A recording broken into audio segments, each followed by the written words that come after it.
बिस्मिल्लाहिर्रहमानिर्रहीम, अस्सलाम वालेकुम। आप देखें खबर घर, मैं हूँ सैयद आसिम रज़ा। नाज़रीन, पिछले कई प्रोग्राम्स में मैं अपने इस व्लॉग में बात करता रहा हूँ और पीटीआई के हवाले से पाकिस्तान तहरीक इंसाफ के बिहेवियर और उनके रवैयों से ये चीज़ मुल्की मफादात के अगेंस्ट जो चीज़ें आ रही हैं और जो उन पर इल्ज़ाम लगता है वो ख़ुद अपने अमल से उसको साबित करते हैं। ये इल्ज़ाम लगाने वाले कोई और नहीं होते, ये पाकिस्तानी हैं। यानी कि जो पाकिस्तान के लिए मुहिब वतन है वो डेफिनेटली इस चीज़ को सोचने में मजबूर होता है कि भाई इनका एजेंडा क्या है, ये किसके एजेंडे पे काम कर रहे हैं। कि जब चाइनीज़ प्रेसिडेंट ने आना था 2014 में, उस वक्त भी एक धरना था, एक एहतजाज था और उसमें जो पुरतशद्दुद चीज़ें होती रहीं, जिस तरह गैस शेलिंग और तमाम चीज़ें, वो डेफिनेटली हुकूमत की रेट होती है, उसको कायम करने के लिए एक फ़ोर्स का इस्तेमाल किया जाता है। अगर ये पुरअमन तशद्दुद की बात कर रहे हैं कि ये पुरअमन तशद्दुद, तो पुरअमन तशद्दुद कोई नहीं होता, तशद्दुद तशद्दुद होता है। पुरअमन मुज़ाहरे करने की बात करते हैं तो मुज़ाहरे कभी भी पुरअमन नहीं होते, वजह इसके कि उसका मकसद जो हो वो किसी तवज्जो दिलाने के हवाले से सिर्फ हो, यानी हुकूमत के इक़्तिदार में या हुसूल इक़्तिदार की खातिर ना हो।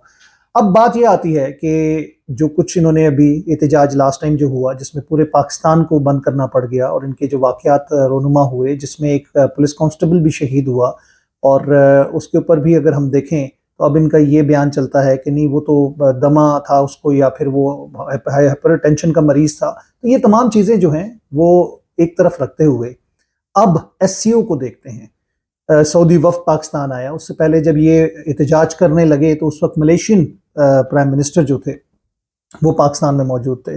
इन तमाम चीज़ों को अगर हम देखें तो ये किस तरफ लेके जाती हैं। और अब 15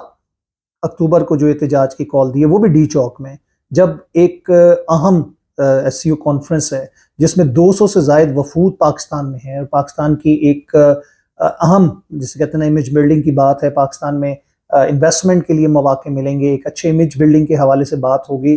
तो ये एहतजाज कॉल करके क्या कहना चाहते हैं सियासी पार्टी की जानिब से, पीटीआई की ये जो एक ऐलान किया गया है, इसके पीछे मकसद क्या है। तरमीम अपनी जगह पे छोड़ दें, आप जो कुछ हो रहा है वो अपनी जगह पे छोड़ दें, लेकिन इनका खुद मकसद क्या है। ये पाकिस्तान से मफाद से बढ़ के अपने जमात के हवाले से या अपने बानी के हवाले से मकसद रखते हैं। यानी कि पाकिस्तान इमरान खान नहीं, यानी इनके बानी नहीं तो पाकिस्तान नहीं। तो इन्होंने ये प्रैक्टिकली अब सबूत और साबित करना शुरू कर दिया है।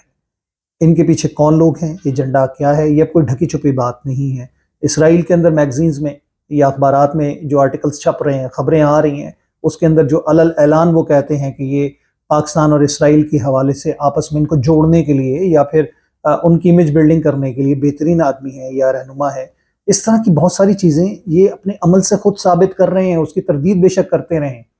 कभी पाकिस्तान में मजम्मत नहीं की इन्होंने जब भी कोई दहशतगर्दी का वाक़या हुआ। अभी बलूचिस्तान में जो वाक़यात हो रहे हैं, केपीके में जब हम देखते हैं जो मामलात होते हैं दहशतगर्दी के, तो कम अज़ कम मजम्मत कर लें, वो भी इन्होंने नहीं करनी।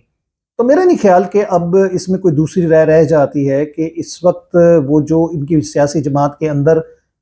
जो कुछ चल रहा है और जिस तरह के एक्शंस लिए जा रहे हैं, किसकी कमांड पे किए जा रहे हैं, बानी खुद ये कह रहे हैं या फिर इनकी पार्टी में कुछ ऐसे लोग मौजूद हैं जो कि पाकिस्तान के मफाद से बढ़कर इस जमात के अपने ज़ाती मफाद को वो बलाए ताक रखते हुए, यानी कि हम कहते हैं ना कि आप मुल्क की खातिर काम करें, अपने ज़ाती मफादात को, सियासी मफादात को बलाए ताक रखें, वो नहीं नज़र आ रहा। और एक सियासी जमात का कभी भी ये किरदार नहीं होता कि मुल्क की मफाद को कुर्बान किया जाए अपने ज़ाती मफाद की खातिर, सियासी मफाद की खातिर। तो ये सूरत हाल कोई आज पहली दफ़ा नहीं आ रही। पहले भी 2014 में भी इन पर इल्ज़ाम लगा उनके धरने के ऊपर, जो तकरीबन 128 दिन इन्होंने धरना दिया था। अभी जो एहतजाज की बात करते हैं, जी पुरअमन एहतजाज का सबको हक होता है, लेकिन आपका एहतजाज कभी भी पुरअमन रहा नहीं। और आप जिस तरह धरने दे के, सड़कें ब्लॉक करके, लोगों की ज़िंदगी को वबाल बना के पूरे इस्लामाबाद या पूरे शहर ब्लॉक करके आप किसको दिखाना चाहते हैं। आप ये मसल्स, ये ताकत कहाँ दिखाना चाहते हैं। और जिस तरह लोगों की ज़िंदगी दांव पे लगाते हैं और नौजवानों को जिस तरह आप जेलों में गलने सड़ने के लिए छोड़ देते हैं, उनका मुस्तकबिल वीरान करके, उसका मकसद यही नज़र आता है कि आप अपने ज़ाती मफाद की खातिर मुल्क के मफाद को भी कुर्बान करें और लोगों की ज़िंदगियों से भी खेल रहे हैं, उनकी ज़िंदगियाँ तबाह भी कर रहे हैं। तो मेरा ख्याल है कि हमें माँ बाप के लिए मैसेज यही है कि अपने बच्चों को और अपने मफादात को थोड़ा सा, घर के जो मामलात हैं और अपनी फैमिली की प्रोटेक्शन के हवाले से थोड़ा सा गौर ज़रूर कीजिए। और जो बच्चे या जो लोग वहाँ पे निकलते हैं, जो नौजवान जहनसाजी करके बुला लिए जाते हैं, उनके माँ बाप को सोचना चाहिए कि आगे क्या मुश्किलात हैं और क्या कुछ होने वाला है और आपके बच्चों का मुस्तकबिल कहाँ जा रहा है। تو یہ تمام چیزیں اس وقت ایک واضح ثبوت دے رہی ہیں، اور 15 تاریخ کا احتجاج میں تو سمجھتا ہوں کہ یہ کھلی ایک مثال ہے کہ پاکستان کے مفادات کو، سلامتی کو اور پاکستان کے امیج کو خراب کرنے کی بھرپور کوشش کی جائے گی اور کی جا رہی ہے۔ وکلا برادری ڈیفینیٹلی انہوں نے بھی ترمیم کے حوالے سے اعلان کیا تحریک کا، لیکن 7 تاریخ سے وہ مؤخر کر کے آگے چلے گئے، یا کب کریں گے، لیکن ان کو بھی یہ دیکھنا چاہیے کہ پاکستان کے مفاد سے بڑھ کر کچھ نہیں ہے، اور جب بھی یہ ترمیم کا معاملہ ہے اس کو ایک آسان طریقے سے، ایک آئینی طریقے سے روکا جائے، یا پھر اس کے اوپر احتجاج بھی کیا جائے تو ایک پرامن طریقے سے اگر ہو، جو ان کے مفادات سے ٹکراؤ کی بات کی جا رہی ہے۔ لیکن یہ 15 تاریخ کا احتجاج اگر ہم دیکھیں تو یہ کھلے عام دعوت ہے ملک دشمن عناصر کو کہ وہ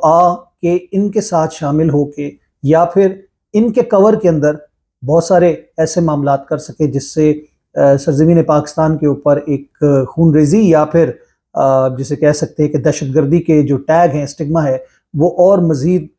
لگتا جائے، کیونکہ پاکستان کے اپنے جو حالات ہیں اس کے اندر دہشت گردی کے خاتمے کے لیے ہماری فورسز جو نبرد آزما ہیں، ہماری عوام نبرد آزما ہے، اور اس کے باوجود اگر اس طرح کی سیاسی عدم استحکام کی کوشش کی جائے تو اس میں دشمن کے جو ایجنڈا ہے اس کو پورا کیا جا رہا ہوتا ہے۔ میں چاہوں گا آپ سے اجازت، اللہ نے کے بعد۔